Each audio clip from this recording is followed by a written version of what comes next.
எனக்கு கல்யாணம் ஆகி 5 வருஷம் ஆக போகுது. ஆனால் நான் வீட்டில் இது வரைக்கும் நான்வெஜ் செஞ்சதே கிடையாது. எப்பயுமே என் ஹஸ்பண்ட் தான் நான்வெஜ் செய்வாங்க. இன்றைக்கி என்னோடய ஃபஸ்ட்டு நான்வெஜ் டிஷ் செய்யலான்ட்டு வந்தேன். இந்த நூடுல்ஸ் எதுக்கு நிற்க வச்சு வேக வைக்கிற, உடச்சி வேக வையின்னு சொன்னாங்க. இல்லை, அது அப்படி வச்சாலே வெந்துரும்னு சொன்னேன். ஆக்சுவலாக அது நல்லாவே வெந்துடுச்சு.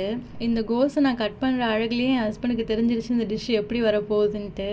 ஏன்னா நூடுல்ஸ்க்கு வந்து நீட்டாக கட் பண்ணுவாங்க. நான் அது தெரியாமல் பொரியல் கட் பண்ணுற மாதிரி குட்டி குட்டியாக கட் பண்ணிட்டேன். அதுக்கப்புறமா தான் என் ஹஸ்பண்ட் சொன்னாங்க, சரி நான் மற்ற காயெல்லாம் நீட்டாக கட் பண்ணி வைக்கிறேன்னு சொல்லிட்டு அதெல்லாம் கட் பண்ணிகிட்டு இருந்தேன். இதில் கேரட் போடலான்னு சொல்லிட்டு கேரட் கட் பண்ண வந்தேன். இது கேரட்டா இல்லை கருங்கலானே தெரியல. இதை கட் பண்ணவே முடியல. அதுவும் குட்டி குட்டி ஸ்லிட்ஸ் மாதிரி கட் பண்ணுறது எனக்கு சுத்தமாக வரல. ரொம்ப போராடி அதை கட் பண்ணேன். அப்புறம் கொஞ்சம் பச்சை மிளகாவும் பீன்ஸ் கூட கட் பண்ணி வச்சுட்டேன். அப்புறம் ஃபைனலாக எல்லா காய்கறியும் கட் பண்ணி முடிச்சிட்டேன். இந்த நூடுல்ஸும் சமத்தாக வெந்துடுச்சு.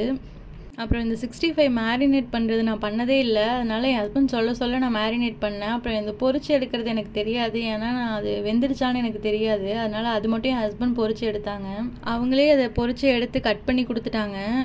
ஆனால் இது நமக்கு லாஸ்ட்டாக தான் தேவைப்படும். அதனால் எடுத்து ஓரமாக வச்சுட்டேன். நான் எண்ணெய் சட்டியில் ஃபஸ்ட்டு எண்ணெயை ஊற்றிட்டு வெங்காயம் பச்சை மிளகா அதெல்லாம் போட்டு வதக்கிட்டு இருந்தேன். அப்புறம் காயெல்லாம் ஒன்று ஒன்றா போட்டு வதக்கணும் போல். அதுக்கெல்லாம் நமக்கு பொறுமை இல்லை. மொத்தமாக எல்லா காயும் அள்ளி கொட்டிட்டு வதக்க ஆரம்பிச்சிட்டேன். நான் என்ன தான் சமைச்சிட்டே இருந்தாலும் என் கண்ணு ஃபுல்லாக அந்த கேரட்டில் தான் இருந்துச்சு. நான் யோசிச்சுட்டே இருந்தேன், ஒரு வேளை இது எல்லாமே முடிஞ்சதுக்கப்புறமும் இந்த கேரட் நல்லா வேகவே இல்லைன்னா என்ன பண்ணுறதுன்னு யோசிச்சுட்டே இருந்தேன். அப்புறம் என் ஹஸ்பண்டையும் கூப்பிட்டு சொல்லிட்டேன், ஒரு வேளை கேரட் கடைசி வரைக்கும் வேகவே இல்லைன்னா அதை மட்டும் தனியாக தூக்கி போட்டுட்டு நம்ம சாப்பிட்டுக்கலாம். அவரும் ஓகேன்னு சொல்லிட்டாரு. அதுக்கப்புறம் குழம்புக்கு போடுற எல்லா தூளையும் ஃபஸ்ட்டு போட்டேன். இந்த மிளகாத்தூள் தனியாத்தூள் எல்லாத்தையும் போட்டுட்டு அதுக்கப்புறம் எல்லா சாஸையும் எடுத்து போட்டுட்டு இருந்தேன். Tomato sauce, soya sauce, chilli சாஸ்ன்னு சொல்லிட்டு எல்லாத்தையும் எடுத்து போட்டுட்டு இருந்தேன். இந்த ஸ்டேஜ்லேயே உப்பும் போட்டுட்டேன். ஆனால் வழக்கம் போல் உப்பு போடுறத வீடியோவே எடுக்கல நான்.